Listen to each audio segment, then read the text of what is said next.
Welcome back, everyone, to another episode of Ready, Aim, Retire. I am Rob Kirvan, your host, always here with Tony Shore, the show where we talk about retirement planning, what you can do better to maximize your legacy for your loved ones and your family down the road. And today, Tony, we are talking about the 9 biggest regrets of retirees. So hold on to your seatbelts because I deal with retirees all day, every day, Yep. So we're going to hit that topic. But before we dive right into it, I happen to know that today is the first day of the Minnesota State Fair. And folks, It if is. you're watching, feel blessed that we have Tony sitting in front of us. Because I said to him off air, I'm like, what are we doing here? First day of the fair, but it is raining. He told me it's raining. Yeah, I'm going to make it to the state fair. In fact, I got some tickets through Gradient. I got a couple of state fair tickets. Yeah. Oh, nice. Yeah. So I'm going to take the fam. We always go to the state fair. You got to go at least once a year. It used to be I'd go a lot to the state fair and help out at a booth there too. And Oh, I even take remember some that. time Right. off. Right. Yeah, I used to take some time off every year during the state fair. But this year I'll probably go once or twice. But over 200,000 people a day typically at the Minnesota State Fair. They go through there. It's packed with people. It's a huge area. It's like its own city. I mean, it has a water tower. It has streets. It's big. People who haven't been to the Minnesota State Fair and maybe they've been to the Illinois State Fair or they've been to a state fair in Iowa. Those are good. I'm not knocking those fairs, but it's our state fair. Tony. It's not even comparable though. No, The that's what I Minnesota hear. State Fairs, it's absolutely enormous. And the people that get booths in there that have regular booths like the cheese curd booth or the corn cob, that's all they do. They don't need to work the rest of the year. Them and their families run their booths and they make so much money. I mean, they make so much money that's they're actually very wealthy just by having a booth each year at the state fair. Tony, why don't we get a booth together for a couple weeks? Yeah, there's a waiting list and it's outrageously expensive and hard to get in. You have to really grease some wheels and know people to get a booth at the state fair. It's become a thing. It's how the before Uber and Lyft. Yeah. In New York City, how hard it was to get a medallion. You had to have a medallion to be a taxi driver and have a taxi cab. And those medallions were going for millions just to have the license to be able to do it. It's gotten to be that way at the state fair with these booths. Wow. Yeah. Wow. Well, hopefully when we do the show next week, we get an update, Tony. We want to know. Oh, yeah. Listeners want to know, I'm very familiar only from speaking with people at Gradient up in Minnesota, all the different food items. So we want a list, next week. If you get there before next week, we want a list. Well, and here's the deal. It goes a week and a half. What we should do, Rob, is I love the state fair. I go every year with my parents. A lot of Minnesotans do, obviously. Over 200,000 people a day attend it. But the expert is Jay Guerin, and we've had Jay on. He's a life insurance expert. He's with Gradient Financial. Life insurance. He's the president of Gradient Life Insurance Brokerage. So we should have him on, and we could show pictures to our viewers, and we can have pictures and have him talk about the state fair and the foods he ate. How about that? That might be a good. Yeah, you know what? Maybe I'll reach out to him, see if he's available, or if hopefully he's available on Thursday. He's not at the state fair, but. That would be good. You get a little, do a little 5-minute segment before we get into our stuff of what did Jay eat at the fair? Because he's a big guy. 5-minute segment. I'm thinking the whole show, Rob. I'm thinking we do it just on the Minnesota. No, he could talk about you and him could probably weave finances into it because what kind of budget do you have to have set aside for the state fair? Yeah, that's not the worst idea I've heard. Yeah, you know what? Maybe I'll look into that for next week. So, what are we talking about today, though, Rob? So I was reading and I came across this U.S. News World Report, and what it is, Tony, is it goes through. It actually went through the 10 biggest regrets of retirees, but one of them was redundant. So I trimmed it down for you listeners out there. I know you're busy. To the 9 biggest regrets of retirees. So. I'll go through and there's different surveys that they do, but these are all things that I think if you're out there listening that you should be aware of. And if you're not retired, hopefully these can, kind of help you along the way. Even if you are retired, some of these are going to definitely help you more. But let's get right into it. The first one, Tony, is as I'm sure you could guess, is not saving more. That's a pretty easy one.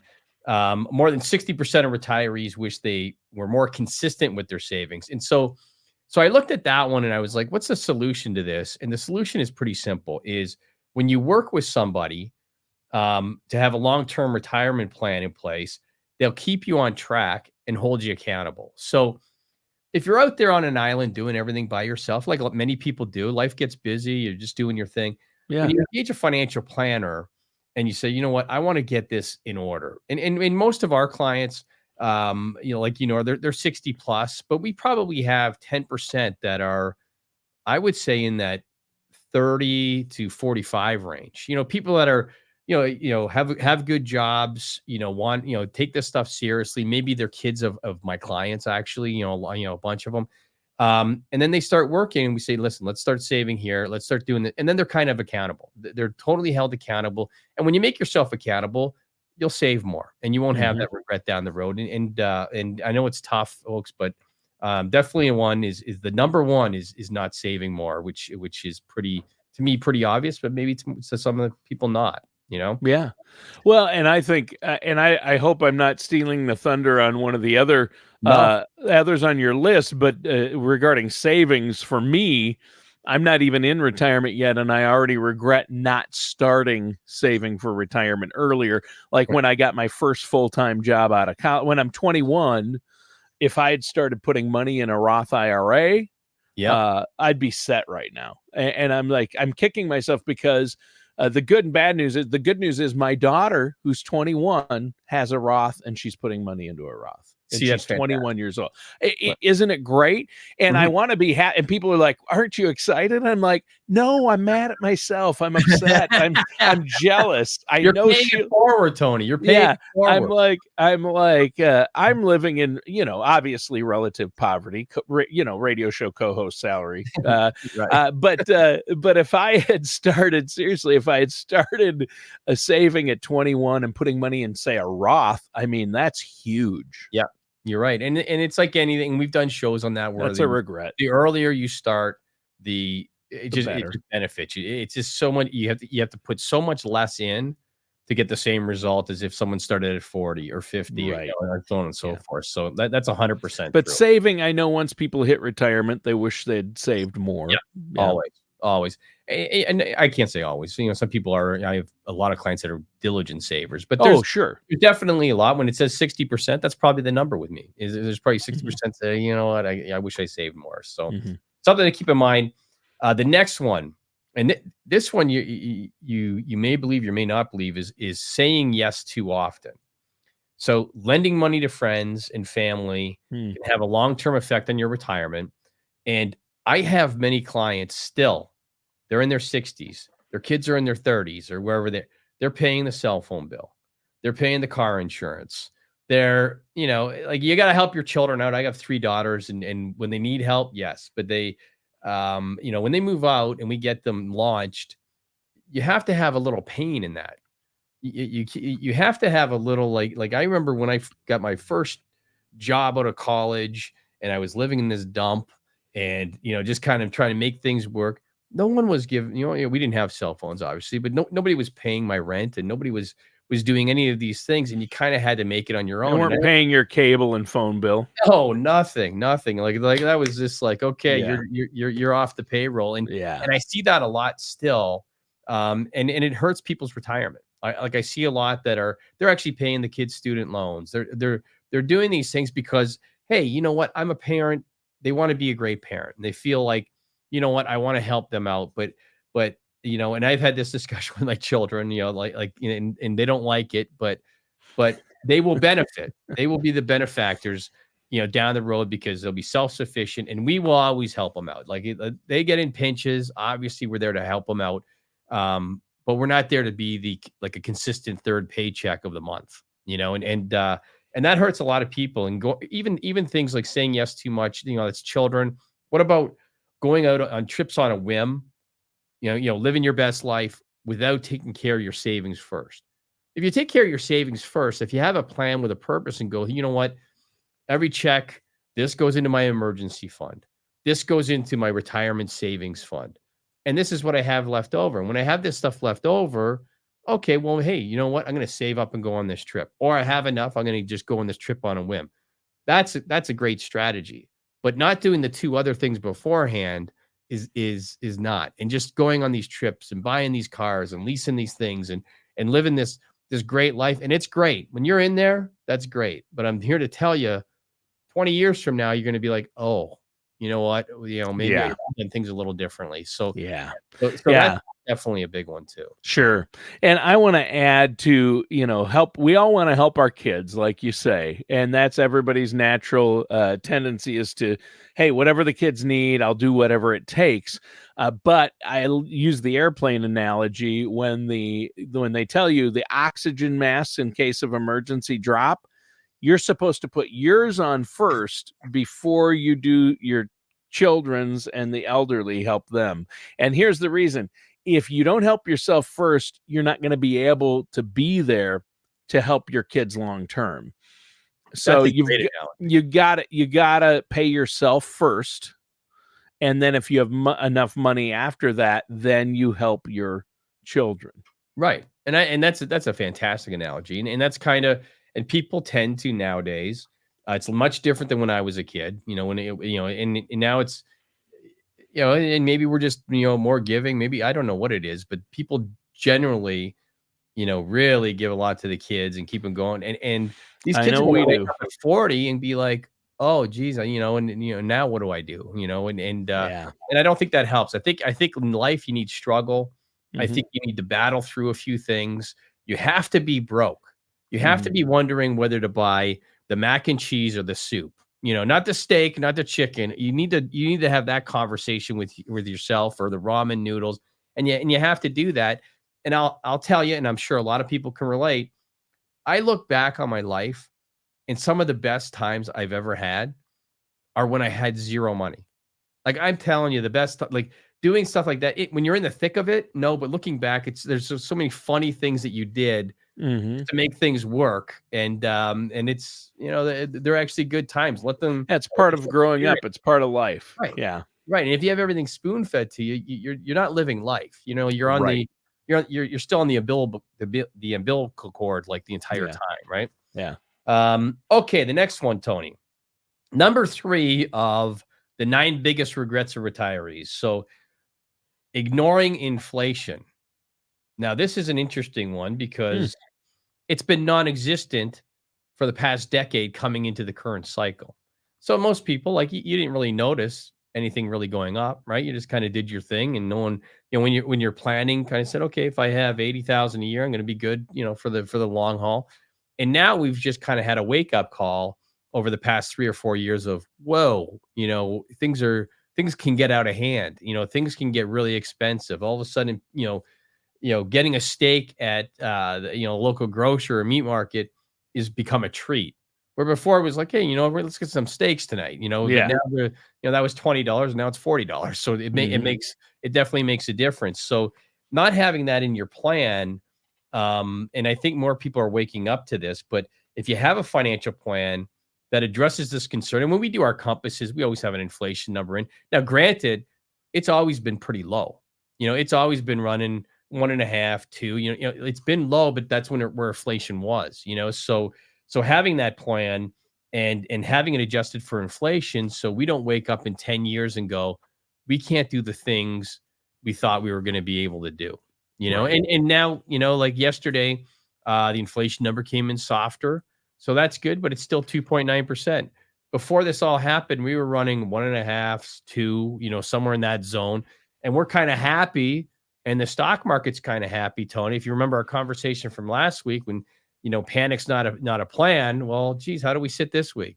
Those who panicked, are sitting here right now with a lot of remorse because it's kind of bounced back quicker than I thought in our conversation last week. But again, like having a plan in place will help you through, these inflation, like anything that kind of comes up. And that's why we always encourage to have a financial plan. I 100% believe your success rate in every area of retirement goes up.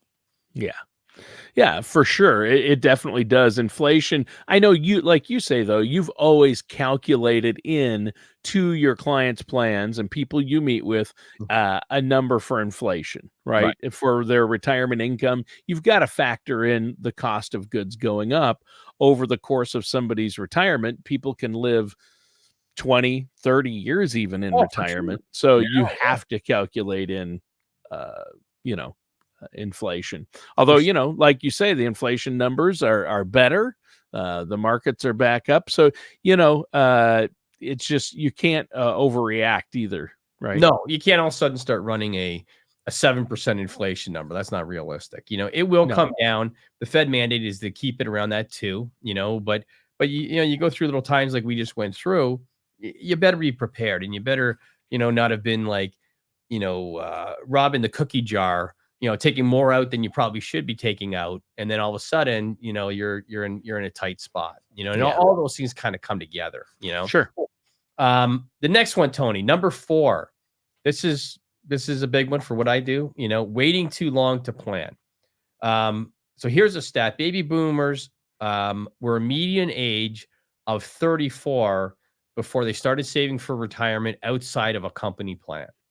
That's pretty late, like 35 years old before you really start saving, for retirement outside of a company plan. Um, a Schroeder survey found that 63% of retirees wish they had done more planning before retirement. And what do we preach on this show all the time, Tony? Having a plan, get a plan with a purpose, work with a financial planner, your success rate goes up. All of those things, there's stats to back every single one of those things. And the earlier you start planning, the higher success rate you're going to have. Right. Like I have retirees come in my office, and the people I work with would tell you, I would think 80% of them would tell you, I wish I came into the office earlier. And the people I Oh, work for with that are sure. 50, oh my gosh, they are light years ahead of anybody else. And the ones that are 40 and 30, which I have a bunch of those, they're eons. They're on Mars right now. They're so far ahead of everybody else because they have this plan in place where like we are planning for their retirement now, and they're going to have a fantastic life. That the plan is in place. They're regimented. Like I hold them accountable. We keep things on track, and when you're doing that, guess what you can do? They're having kids at this time. They're raising the children. They're going to soccer practice. They're doing all of these things that get in the way of planning for retirement. It's a perfect excuse. I don't want to use the word excuse because I did the exact same thing running around with kids, but it's more of a distraction, not an excuse. It's a Right. distraction to planning. But when you engage somebody like ourselves, then you have this plan in place, and then you can go do those things, and you'll get a call from us every 4 or 5 months or 3 months, depending on kind of where your account is at, and you'll come on in, or we'll do a Zoom. I mean, a lot of the young ones like the Zoom, Tony. They don't want to be coming in to see Rob's office. I encourage them. I'm like, this office is amazing. We get fresh It is. clients every day. Come on in. No, they like it's the Zoom, which is fine. You got to kind of roll with it. But regardless of how that contact takes place, having that plan is going to take their success rate just over the top. And if you're listening out there, it's never too late to get a plan in place, and it's definitely never too early. Yeah. Get that plan in place. Give us a call. Go on our website at apadvisorsgroup.com. Lots of good material there. You can actually book an appointment right on there that we get. You can take a risk tolerance on there. We can watch all the videos that we have.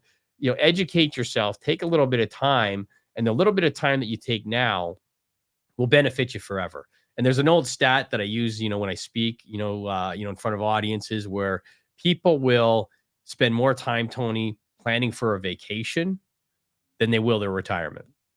Crazy. They'll have it down to a science. We're going here. We're seeing this. We got the tickets to this. We got this, which is great. I have a person like that, Natalie, my wife. Like she is very good at that. Don't ask me to do that. I'm focused on this, but like she is very good at that. But the time that goes into that, if you did the same with your retirement, something that's really going to affect you, and you're going to be able to take more vacations down the road if you do it right, is paramount, I think. So that was waiting too long to plan, Tony. The next one, you can relate to this, I can relate to this, is underestimating healthcare costs. So I looked it up, Tony. The median cost of a private room in a nursing home is around 116,000 per year. So that's the median, depending on where you live. Could be higher, could be a little lower, but that's almost 350,000 for 3 years. For 3 years, and not having a plan, and there's several. You have long-term care insurance, could cover that, but that's kind of a tough one right now. Like there's a lot of nuances in those policies. Yeah, a Um, lot of insurers don't even carry long-term care no, insurance anymore. So and there's hybrid policies that work better. that's what I was going to say. Yeah. Like we have these hybrid policies that allow you to use it for long-term care if needed, but if you don't need it, your estate benefits. So the biggest hitch for long-term care and for people, especially when they're younger or they're coming up, is what if I don't use it? Now you never say that about your car insurance. You never say that about your health insurance. You never say that about your life insurance because you're going to use it.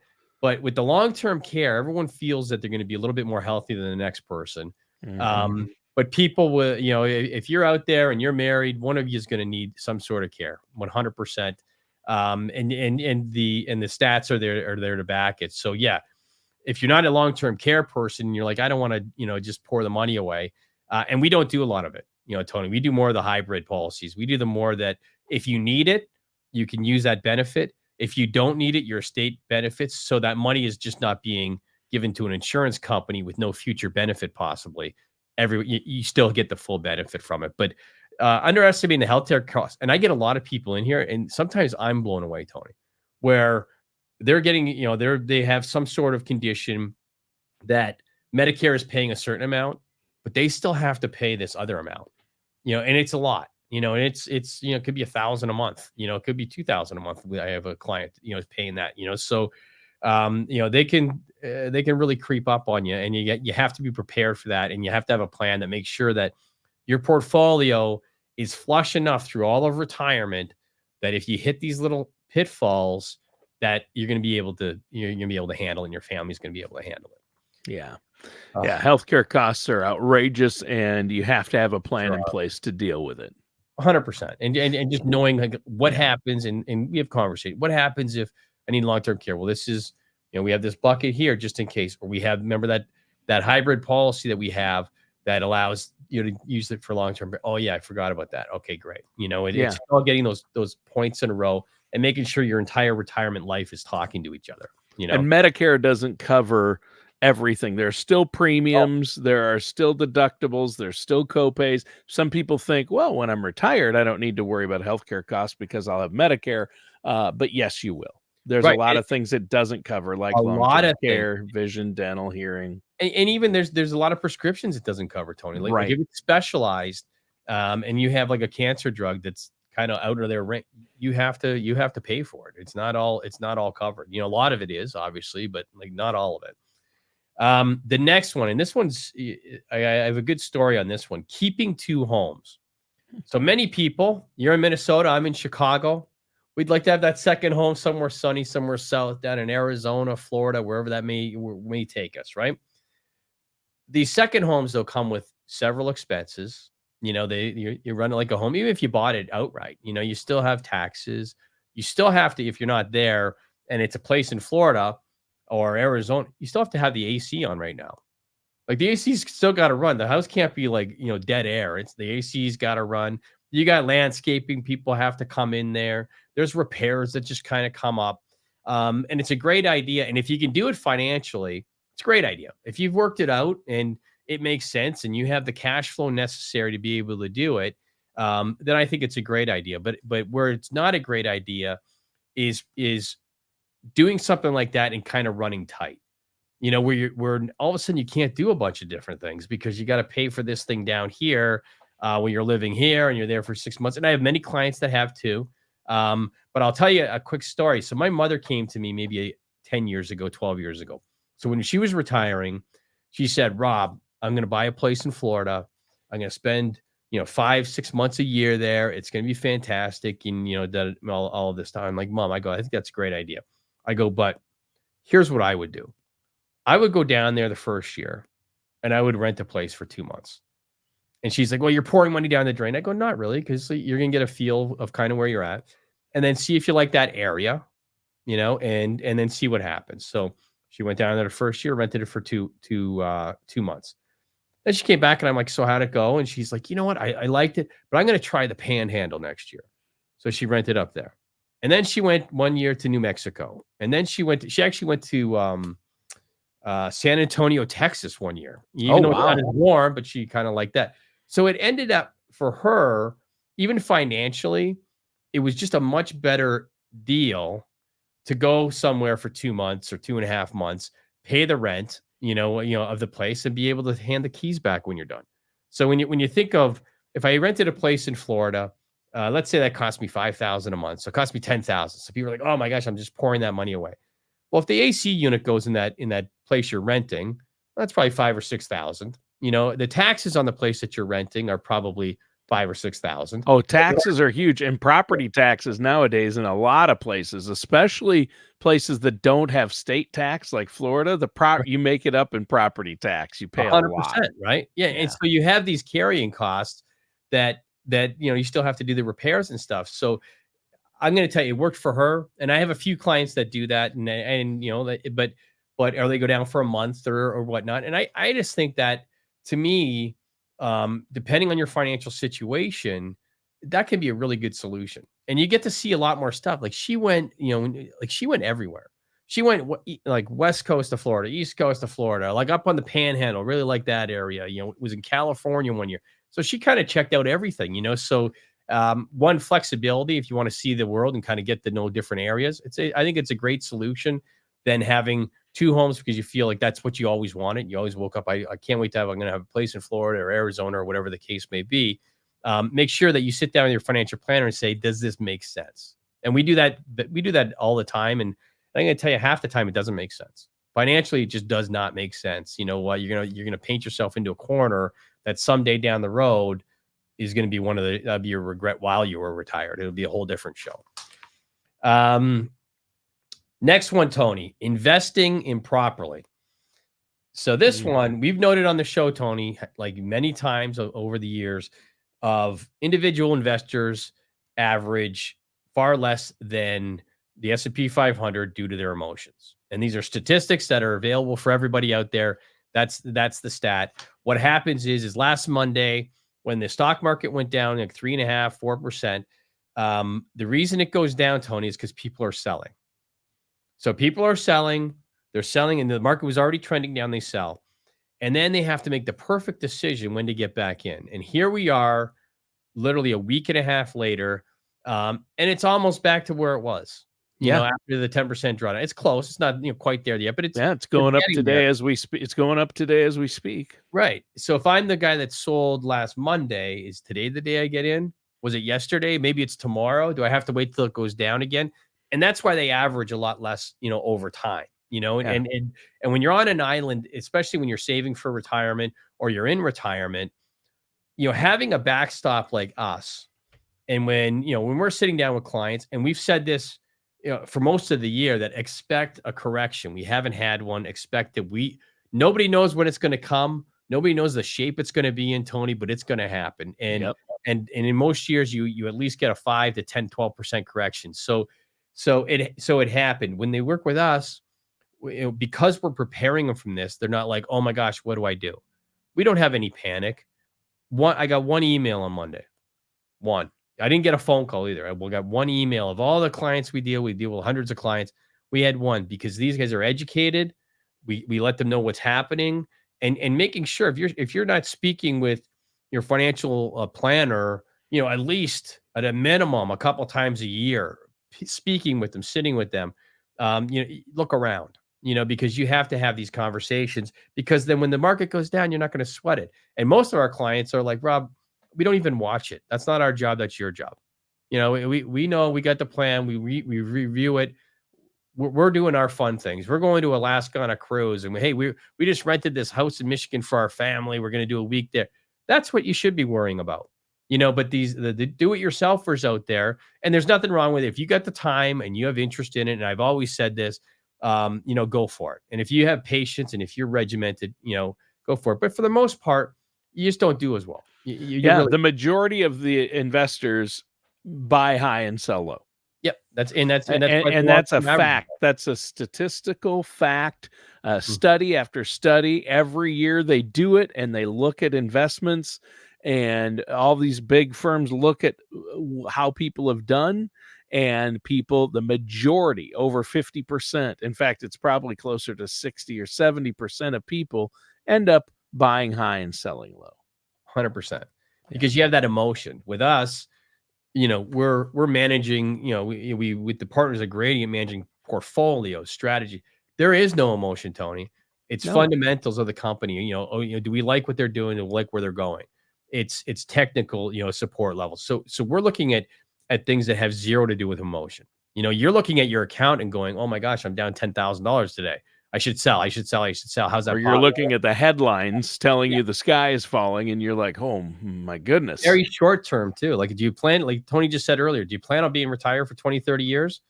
Well, what does one day make? Nothing. Like what does 1 week make? Nothing. What does 1 year make? Like 2022, nothing. It's all built way back and then some, So definitely something to keep in mind. You should work with somebody, your success rate will go up. The next one, and this is something we've specialized in for years, is claiming Social Security too early. We haven't specialized in people claiming it too early, Tony, but Social Security maximization. But Right. the National Bureau of Economic Research noted 19% of retirees, so 1 in 5, regretted taking the benefit too early. And why is that? Sometimes you retire and you think, well, I got to take my benefit. That's how it works. But when you have a plan, we have many people retire early, Tony, that, it may be like 4 years before they take their benefit. They may retire at 62, 63, 65. They may not be taking their benefit till 67, 68, 70 in some cases.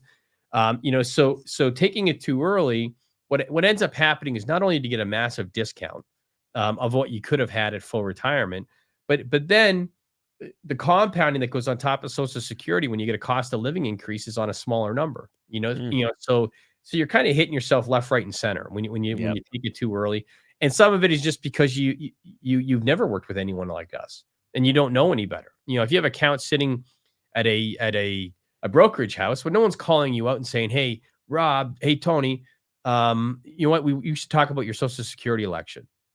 No one's doing that. It's like your trading account at a brokerage account. You're on your own island. Figure all this stuff out for yourself. We have a Social Security maximization report that we spoke about on this show, obviously, that kind of shows us not only the best time to take it, because everyone's a little bit different, but shows you all of the options. What am I giving up to take it now versus take it later? And sometimes it's a good decision to take it now. Sometimes health can play a part of it, Tony. Sometimes your finances can play a part of it. We need that benefit to have the lifestyle that we're going to need throughout retirement. So there's many factors. So it's not like the 1 in 5 people are wrong every time. Some of it is probably very accurate, but some of them are probably like, you know what, looking at what I got now, I probably should have taken a little later as I paid into it my entire career. Yeah. All right, Tony, the last one on the 9 biggest regrets of retirees. This one might shock you, but this is right from a survey, is quitting too soon. Quitting the job too soon. Like, everyone looks forward to retirement, right? But they noted that 34% of retirees wish they worked longer, while only 6% regretted working too long. So most people kind of wish they worked, a little longer at their jobs. And I'm going to tell you, it's probably not even for they saving more money for retirement. That's probably part of it, but a lot of it is when people retire at a dead stop, and we have them, and we work with a lot of people like that. If you don't have something to retire to, A purpose. then you wake up one day at a hard stop and go, okay, first week, oh, this is the best ever. Oh, you can wake up whenever. I mean, hey, look, I'm eating cereal at 10 o'clock at night. This is the best. This is everything I wanted, right? But after a little while, you realize, okay, now what do I got to do? Yeah. And you need a purpose. You need to retire to something, whether that is, if you like volunteering, that's a great one. Volunteer a couple days a week. And we have, people that do that. That's a good one. We have a lot of people, Tony, after that honeymoon phase of I just retired, you know what they do? They go get a job. Yeah. They go get a part-time job somewhere. But usually it's something that interests them. So they may go through life and maybe they were an engineer or whatever their life was, or a doctor or whatever. So their entire life is focused on this one kind of track. But they've always been interested in cooking, or they've always been interested, they love golf, or whatever the case. Home Depot. I got a lot of people over at Home Depot, but they take this part-time gig because they miss the socialization of the people at work. Mhm. And you miss seeing the people. You miss seeing like those little conversations that are different than your conversations that you have at home, because they're a different group of people. You got your different, your different people over there, and you're not engaging different people. So they go to the golf course and they're a starter, or they're at Home Depot greeting people. People are like, why are those Walmart and Home Depot? Yeah, a lot of them are my clients. Say hi, people. Say hi and say, hope you have a great day. A lot of people think that, oh my gosh, it'd be terrible to be that person. They must be, in a tough spot. I got millionaires that are starters at golf courses, and that are, at Home Depot, at, working at like a local body place, because just to fill 2 days a week, Yeah. and I think it's important, and there's, if you have your family around, that's fantastic. If you have, maybe you're a traveler, you have all these trips planned, fantastic. But you're going to have to fill some of the time with something. You really are, or the days become long. The days become long and the years become short. It's kind of what happens. Yep. So that's definitely one to keep in mind. So let me give you a 1 to 9 recap, Tony. 9 biggest regrets of retirees. Number 1, not saving more. Number 2, saying yes too often. Number 3, ignoring inflation.